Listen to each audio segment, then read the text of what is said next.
This video took far too long to make, and you'll soon understand why. Enjoy.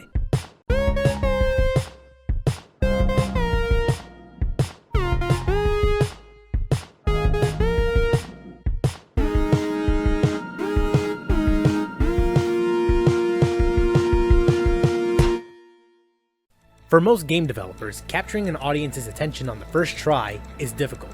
Getting people involved in a new game's world, story, and gameplay is a monumentally risky task that no publisher in their right mind would invest in.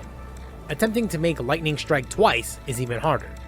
One would think that making a sequel is relatively easy because, from a fan's point of view, all that needs to be done is carry over everything that made the first game a success, but it's easier said than done. If it was as simple as carrying over everything and improving on what's been accomplished before, every single sequel in existence would be winning praise and accolades from all fronts, which isn't the case today. While I am simply a consumer who plays what I like, I have a couple of ideas on how and why sequels from established series and franchises work out. With that said, don't take this as a be-all, end-all video on this subject, but rather as one person's take on the matter. The first reason to consider why sequels work is a no-brainer. There are enough substantial improvements over its predecessor. Not every game hits the ground running on the first try. There's bound to be some flaws within the game design that could be blamed on the tech developed at the time or a rushed development. What's considered a substantial improvement depends on what needs to be worked on. They can be as small as tweaks to gameplay in the Gears of War series to as large as all of BanjoKazooie. All of it? Well, that's a bold statement. How much can Rare improve on the first game in 2 years' time? Why don't I show you instead?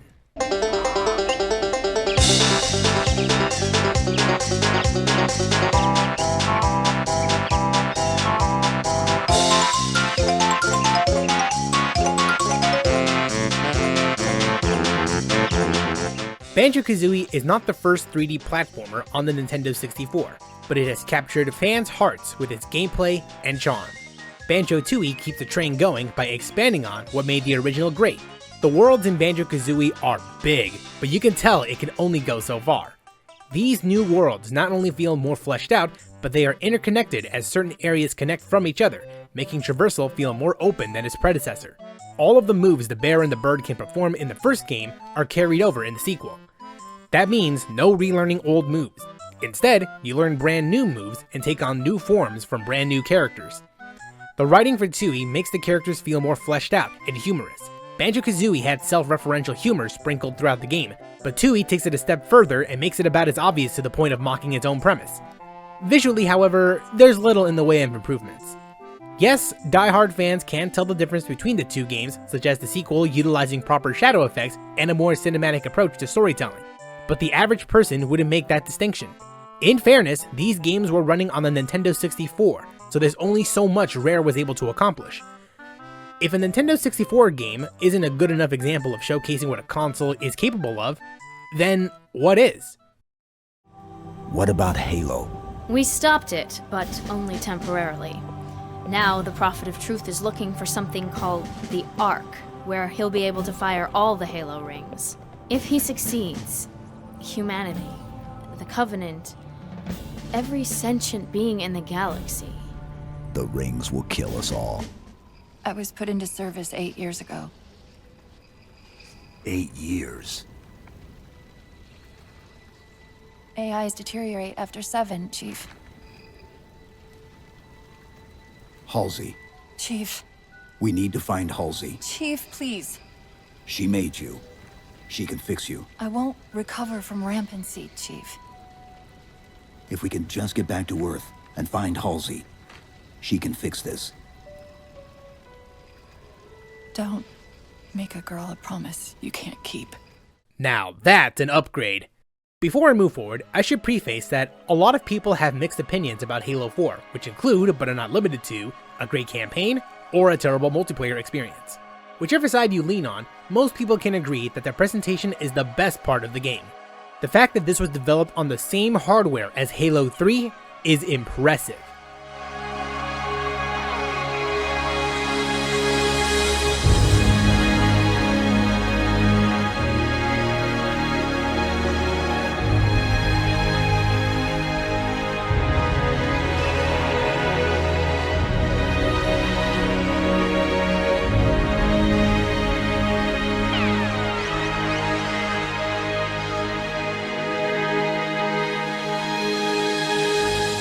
The attention to detail is absolutely astounding, and the scale felt huge and alien, a feeling that has been absent since Halo Combat Evolved. And the sound design between Halo 3 and 4?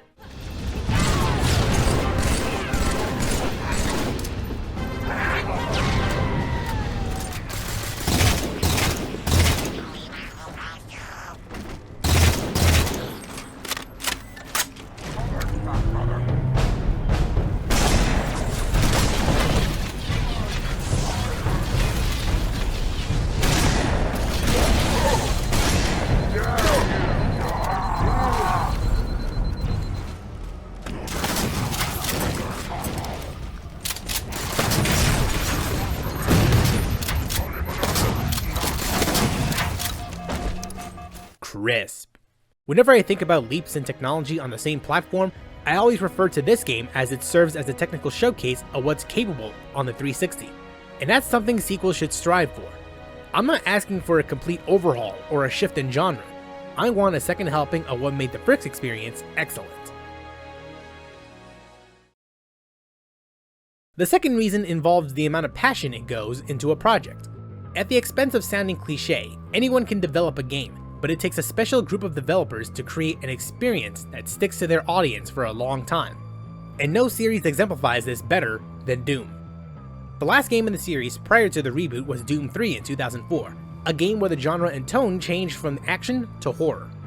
It was clear that the next game in the series needed a tonal shift.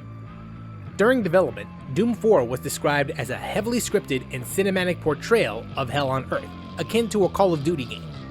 This version of Doom was scrapped because, while it looked like a good game, it didn't feel like a Doom game fan wanted, or as producer Marty Stratton would put it, when we sat down and went through what we really wanted to make the Doom game that we thought people wanted, fans wanted, and we wanted to make, it didn't match.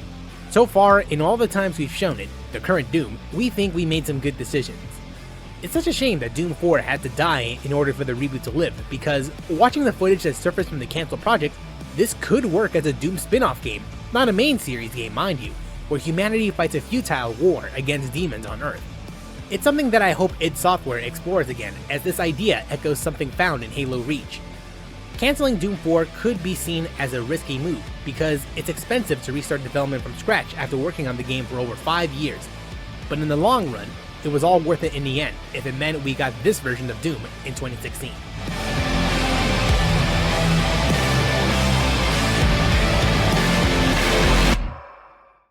Even then, in this modern era of gaming, it takes time to see if a game eventually becomes the best it can be.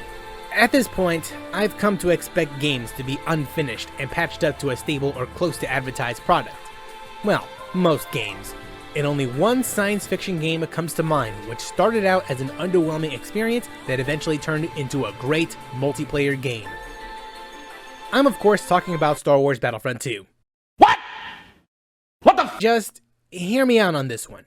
EA's Star Wars Battlefront series, according to a majority of people, pales in comparison to the original series developed by Pandemic Studios.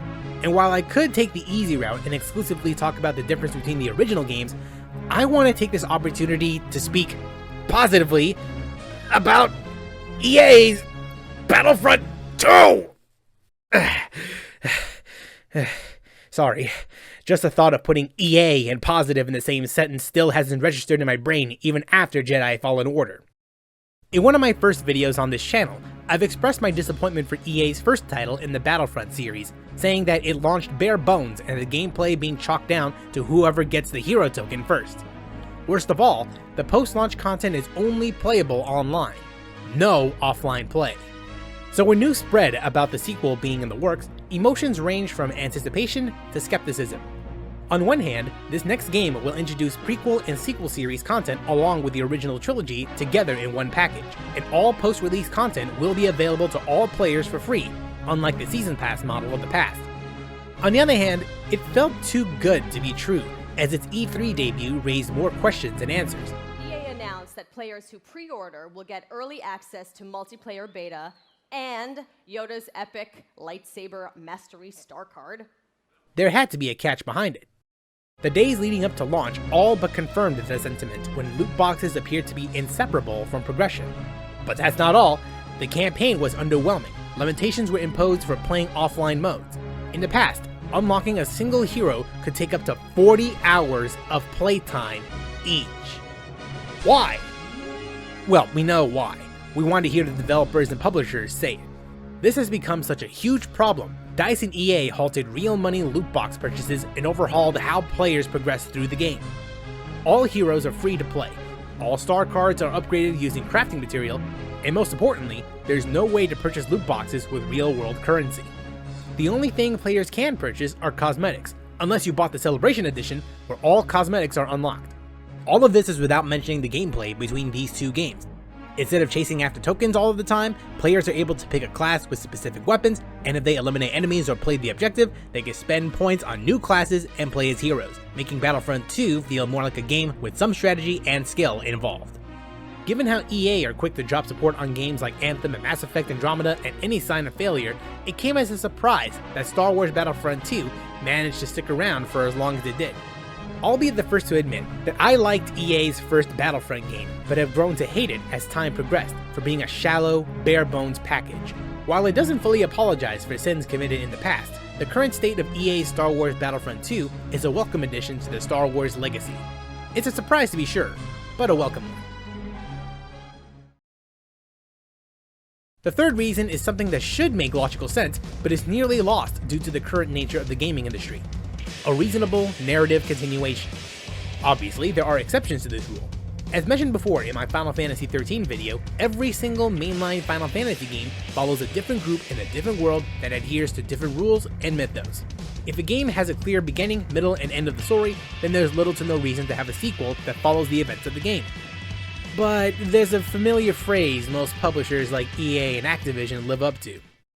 We've got to have money. It doesn't matter if a series is running on fumes or it makes absolutely no sense to continue the story. These publishers will find any reason to milk it for all of its worth. Take Call of Duty Black Ops 3 for example. This game is not only the 12th game in the franchise, but is also the 4th entry in Treyarch's Black Ops series, starting with World at War.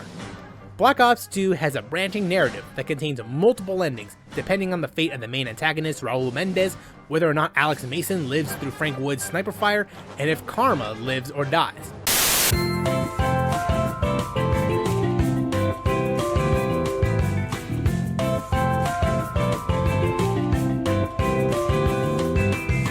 How does Black Ops 3 build off of the branching narrative? Well, by only incorporating only one of the endings and nothing else. And I mean nothing else. There's no returning characters from previous Black Ops games, and the gameplay incorporated in Black Ops 3 feels like it was lifted from the last Call of Duty game before Black Ops 3, Advanced Warfare. In fact, if you take out the Black Ops name, it feels like an original game within the Call of Duty franchise. As someone who is unfamiliar with the Black Ops storyline, it feels like a letdown considering the possibilities. I'm thinking something similar to the Mass Effect games, where each decision carries over to the next game. Granted, it would be difficult to transfer over save data from one last-gen platform to another, but a person can dream. Compare this Call of Duty sub-series to the Gears of War series. In terms of gameplay, there are no obvious improvements, save for level design, new weapons, and some small adjustments to combat. The fundamental gameplay hasn't changed since the first game in 2006, however the writing quality for the original trilogy of Gears campaigns has improved. The series started out as a typical kill the bad guys and save the world, dude bro kind of story many people are familiar with. But by the third game, the emotional investment has ramped up to levels not commonly seen with a series who glorifies executions and has walking stereotypes. You missed! You need glasses, sucker! Damn! Oh, you can't see straight. Well, let me help you with this. Hold still! That was the highlight reel! While I would find satisfaction in bashing on the Kingdom Hearts series narrative for hours, I can admit that there is a reason behind the multiple games and confusing naming structure if one were to get their hands on the game. Let's take Kingdom Hearts 358/2 Days as an example. At first glance, it looks like the developers pulled a piece of paper that read, "Smash a calculator, that's your sequel's title." After playing through the game, the name starts to make sense. Things will become a little confusing for those who haven't played Kingdom Hearts before.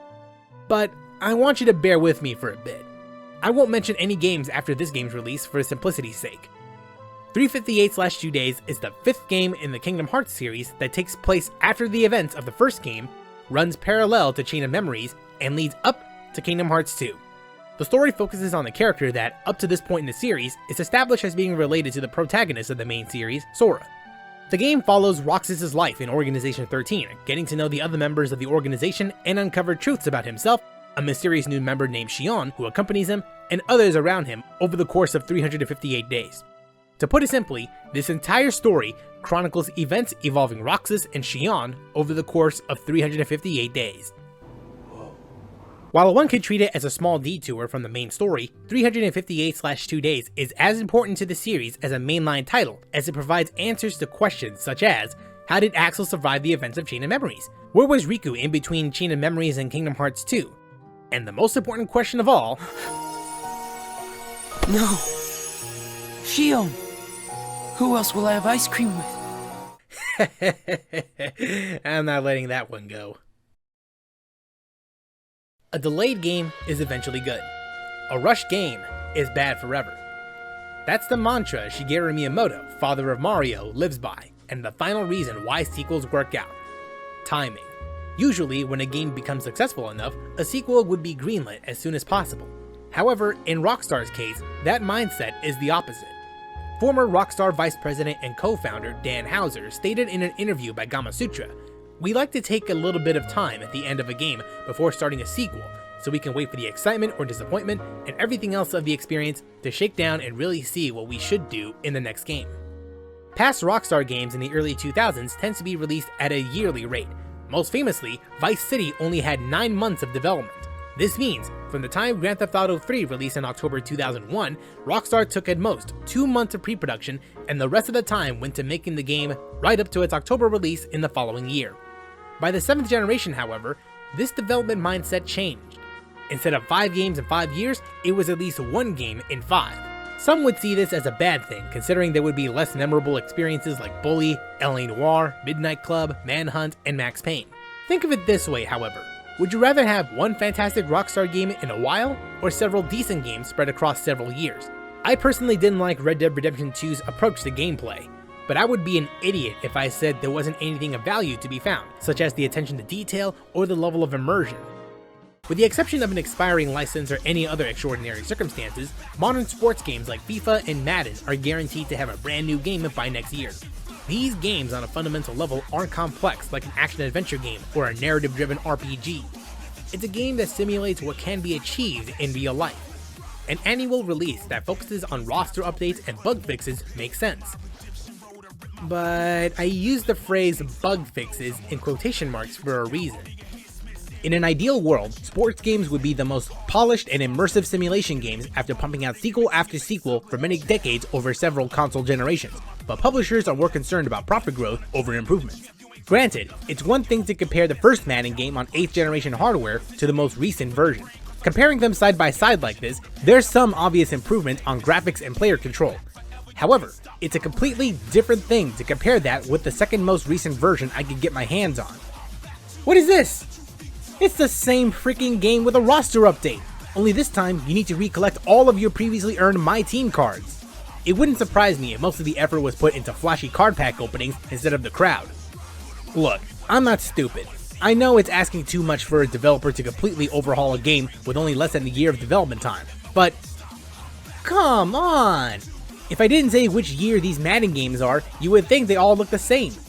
Here's something to understand.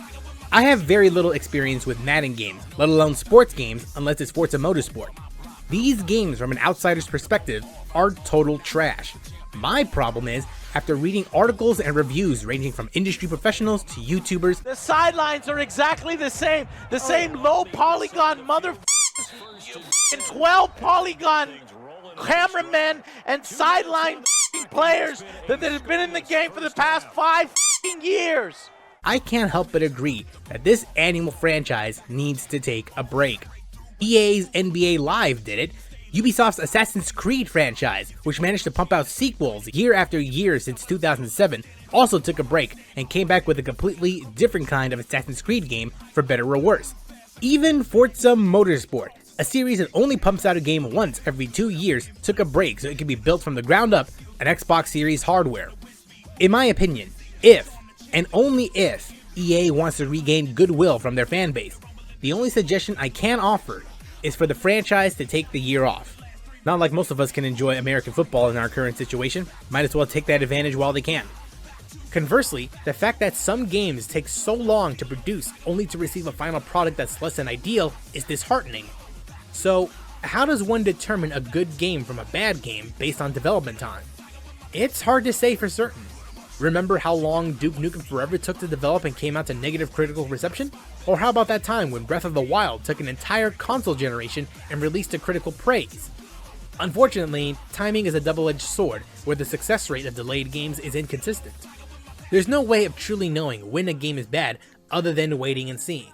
Research the developers and see if there's a history of bad management. Wait and read a couple of reviews, preferably from different perspectives. And for God's sakes, don't pre-order games. Don't make the same mistake I did. I cannot stress this enough times. Reward good business practices and good games. Just as the light. It's difficult to determine what is the main reason sequels work, as there are a mixture of elements that come together at the right time, at the right place. But the reasons listed should serve as a starting point. The game needs to have improvements over the predecessor. It needs to be created under passion rather than obligation. It needs to have a narrative reason behind it, and it needs to come out when it's really ready. Some of these reasons are more important than others depending on the game, but the bottom line is to develop a sequel that is just as good, if not better, than what came before. Usually, the intent behind sequels isn't a creative endeavor, nor should it be the only factor. Talented artists and creators are looking to improve their craft by applying their skill set into a medium they are passionate for. I am far from the right person to come to when talking about the creative process of making a game. I'm just a consumer who knows what I like. And what I like are games that are able to entertain with a great story and great gameplay. If developers are capable of capturing lightning in a bottle a second time, consider that mission accomplished.